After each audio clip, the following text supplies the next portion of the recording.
Você sabia que a depressão é uma das doenças que mais acometem jovens no mundo inteiro e também está associado a grande parte dos casos de suicídio entre os jovens em todo o planeta?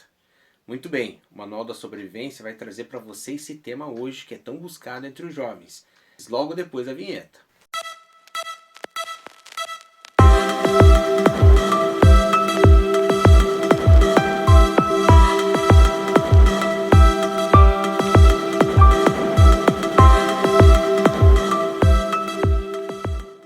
Fala galera, beleza? Nesse programa do Manual da Sobrevivência da Revolu Jovem, eu trago para vocês o tema depressão.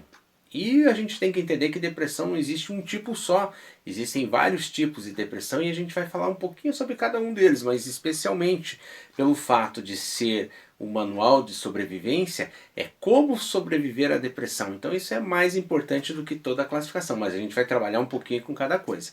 Meu nome é Luciano, eu sou professor, sou biólogo e não tenho uma formação em psiquiatria, em neurologia, então o meu domínio é limitado, tenho noções de neurociência como biólogo, mas sobretudo como professor, como cara que está lá em sala de aula junto com o jovem, conversando e entendendo esse perfil. Já perdi muitos alunos, não necessariamente meus, mas da escola que trabalhava, por causa de depressão, pelo desespero, e muitas vezes isso passou realmente despercebido por mim, por outros professores, por outros profissionais dessas escolas. E é uma dor bastante grande, não só para quem, para os amigos, né, da escola, mas principalmente para os familiares. E acaba abrindo um buraco enorme na vida de todas essas pessoas, né?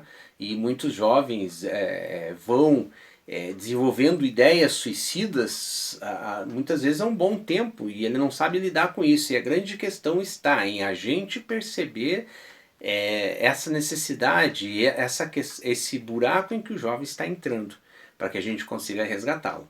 Então, basicamente, para a gente entender, nós temos emoções no nosso cérebro, nós temos a capacidade, nós somos feitos para lidar com situações emocionais positivas e negativas. Esse é o normal. A questão é equilibrada nesse ponto. Então nós vamos viver momentos de alegria e momentos de tristeza. A questão é o seguinte, tristeza e depressão são coisas diferentes. Muitas vezes na depressão as pessoas não sentem necessariamente aquela tristeza que às vezes você sente no momento que você perde um ente querido, um parente, ou que você tem uma derrota muito grande dentro de um projeto que você tem, de alguma coisa assim. A depressão não necessariamente seria sinônimo de tristeza. A tristeza é algo que você passa por ela, que você é submetido a essa tristeza, mas você tem a capacidade natural de voltar ao normal e dentro de alguns dias ou até algumas semanas ou meses você já se restabelece, dependendo do tamanho, né, dessa tristeza.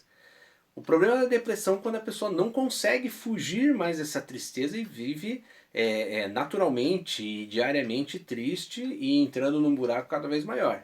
O que confunde muitas vezes a situação é que às vezes o jovem ele não está demonstrando aquela tristeza. Ele está triste por dentro, não demonstra, ele sorri, ele brinca, ele é animado, ele tenta animar os outros, mas dentro dele existe um buraco, existe um vazio bastante grande. Então eu gostaria de trazer para você uma classificação geral sobre a depressão, né? Uma classificação técnica sobre isso. Então nós vamos ter primeiramente o transtorno depressivo maior, que a gente vai chamar de transtorno unipolar, que é uma tristeza sem fim. A pessoa realmente ela vai afundando naquela tristeza dia após dia e a gente muitas vezes vai percebendo isso. Também temos a situação da depressão bipolar, que é aquele transtorno bipolar que a gente conhece como episódios de euforia e episódios de tristeza, né?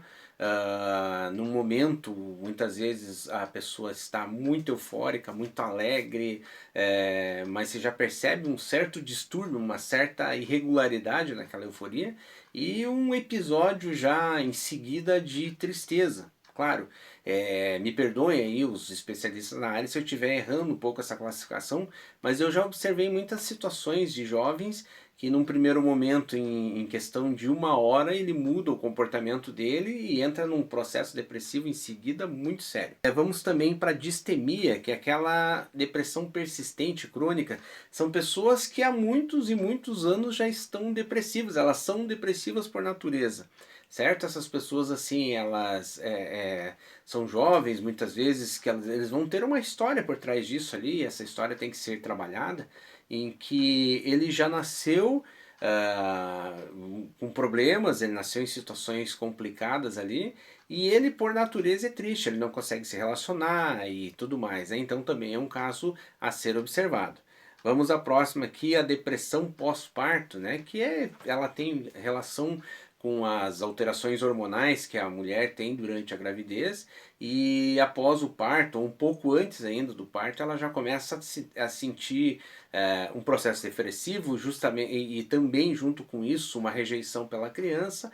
É um caso assim bastante comum. A gente não vai focar tanto nesse caso, vamos trabalhar mais hoje na questão, na primeira tipo de depressão, que é a unipolar. Nós também temos o transtorno pré-menstrual, que também relaciona-se a hormônios, e aí, claro, falando em menstruação, a gente está limitando somente a mulheres, né? E essa depressão acontece, esse processo depressivo vai acontecer um pouco antes da menstruação ou mesmo durante, né? Que com toda alteração hormonal existe irritabilidade, e também existe às vezes um processo de grande tristeza, né? De aprofundamento dessa tristeza. Existem pessoas que também têm a depressão sazonal, que ela está ligada principalmente assim a situações de tempo muito fechado, de frio, de inverno, e tem bastante pessoas assim. Muitas vezes a gente acha que é a pessoa que não quer trabalhar, aquela que é a pessoa mais folgada. Claro que existem suas exceções, a gente não pode abrir mão dessa situação. Porém, existem pessoas que entram em depressão quando esfria, entram em depressão quando o tempo está cinzento, e elas ficam fechadas, elas ficam tristes, enfurnadas no seu quarto, na sua casa, e não saem por nada. Existe também aquela depressão psicótica, né, que ela está ali muitas vezes relacionada a alucinações, e elas podem ser causadas por drogas ou por outros processos, né? Por outras doenças psíquicas que já podem estar se instalando com a pessoa. E ela gera um processo depressivo em função disso, em função do próprio medo, em função da própria angústia que ela vem a sentir, em função das suas próprias alucinações. E temos também aquele transtorno depressivo relacionado a substâncias que podem ser medicamentosas ou mesmo bebidas alcoólicas e algumas drogas que vão levar a esse processo depressivo.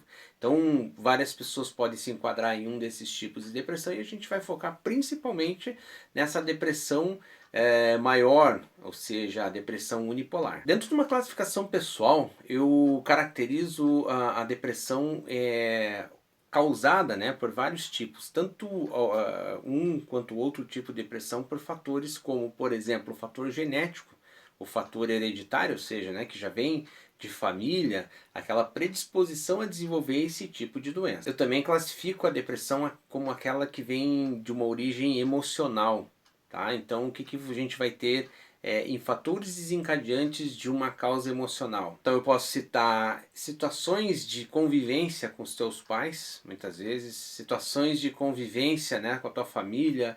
Existem situações extremas, né, situações de que os pais abandonam os filhos, deixam angustiados, né, pela sua falta. Existem situações que os pais se separam e isso causa uma grande marca para a criança. Existe a repressão muitas vezes que acontece assim exageradamente dos pais sobre a criança. E quando eu falo em questão de repressão, não estou falando ali em situações do pai tentar reprimir atitudes erradas da criança como uma forma de ensinar. Estou falando em situações extremas de espancamento, ou mesmo de ignorar a criança. Tudo isso vai deixando marcas. E outra coisa, situações que geram mágoas, né? Muitas vezes isso daí vai se acumulando e vai se misturando com outros sentimentos e vai gerando justamente uma causa de depressão emocional. Eu posso citar para você também causas orgânicas da depressão. E aí essas causas orgânicas já são mais fisiológicas, então vamos citar algumas delas aqui para vocês. Por exemplo, alterações hormonais causadas ali pela própria gravidez, pela menstruação, ou pelo próprio desenvolvimento da adolescência. Então são causas fisiológicas que eu pelo menos considero como fatores determinantes também que podem vir a contribuir na instalação de uma depressão. Uma alimentação inadequada também ela pode vir a contribuir. Uma alimentação não balanceada, rica assim apenas em produtos industrializados, né, não equilibrada de um modo geral, também pode ser um dos fatores contribuintes para a depressão. Um tratamento intensivo que você passou com medicações fortes por um bom tempo, por um bom período, também pode causar algum tipo de transtorno depressivo em você. Uma cirurgia pela qual você passou, que você perdeu muito sangue ou que foi feito transfusão de sangue, algum processo cirúrgico, um processo invasivo, né, no teu corpo que acabou gerando, independente da causa, da necessidade dessa cirurgia, pode ter sido por um acidente, por uma situação bastante grave, mas que ele pode contribuir ali a médio ou longo prazo para uma depressão também. E outros fatores comportamentais, por exemplo, a bulimia, que é aquela questão neurótica de você comer e achar que às vezes um pedacinho de qualquer coisa que você coma pode te engordar, e aí você vai lá e provoca o vômito para eliminar aquilo. Isso tudo vai gerando, além de uma desnutrição para o teu organismo, também pode gerar, desencadear, né, processos que venham também a contribuir com a questão depressiva. Porém, gente, eu não estou falando no seguinte sentido, que uma alimentação automaticamente está relacionada à depressão. Eu estou falando assim, que essa e outras causas juntas podem vir a colaborar para desencadear num pequeno, médio ou longo prazo um processo depressivo na pessoa. E também posso citar para vocês algumas causas sociais, como por exemplo a própria situação da Covid no mundo, aquele pânico geral, aquele medo de que você pode pegar a Covid, o próprio isolamento. E o isolamento é importante, a gente não pode desconsiderar isso, mas que socialmente ele pode contribuir, né? Com um processo depressivo. As pessoas ficam mais, além de apreensivas, elas ficam isoladas muitas vezes. As próprias condições sociais, financeiras, um país que está passando por uma guerra, tudo isso pode vir a causar uma tristeza e, em conjunto com outros fatores e distúrbios químicos também do próprio organismo, pode vir a instalar uma depressão na pessoa. Conheço pessoas, inclusive, que desenvolveram depressão em função de um assalto que tiveram e aquilo lá foi um trauma muito grande, de um acidente de trânsito, e isso veio desencadear outros fatores que veio também a ocasionar não somente a depressão, mas também traços de esquizofrenia. Certo? Então existem inúmeros fatores. O importante é a gente conseguir obter um equilíbrio de vida, um equilíbrio na nossa emoção, principalmente, mas também saber lidar com as situações diversas que acontecem, justamente para você não cair nesse mal que vem a ocasionar um problema emocional mais sério em você, né, dentro de um determinado período. Mas o Manual da Sobrevivência tem a proposta de ensinar você a sobreviver a essas questões diversas, não importando ali a classificação e a causa da depressão, mas nós temos alguns tipos de... existem no mundo alguns tipos de soluções, como por exemplo o tratamento químico. Você vai no psiquiatra, ele vai te consultar, ele vai chegar num diagnóstico, não necessariamente do porquê da tua depressão, mas ele sabe que para aquele tipo de situação necessita de dar tal tipo de medicamento com determinada dosagem, relacionada à tua idade, à tua característica física, hormonal e tudo mais. Então aquele tratamento químico ele vai sendo aplicado, ele pode ser rápido, ele pode ser demorado, ele pode ser persistente e às vezes, muitas vezes você pode ficar a vida inteira tomando aquela medicação, se necessário. Mas também existem outros tipos de tratamentos. Não necessariamente um tratamento dispensa o outro, mas eu vou falar da psicoterapia, que eu acho muito importante, muito bacana, em que com um terapeuta você consegue, né? E esse terapeuta pode ser o psicólogo, o psiquiatra, algum outro profissional, um coach, que consiga trabalhar com você questões do teu próprio psicológico, questões muitas vezes do teu passado que desencadearam comportamentos que vêm trazendo muitas vezes situações que se agravam em depressão. Eu já fiz psicoterapia, acho fantástico, acho fundamental que se faça. Essa psicoterapia trabalha com você pontos em que você precisa fazer muitas vezes uma regressão, uma hipnose, que você consiga chegar lá num ponto da tua vida que você teve um determinado trauma, você muitas vezes se perdoar desse trauma ou você esquecer esse trauma, você conseguir enterrar ele ou trabalhar e superar.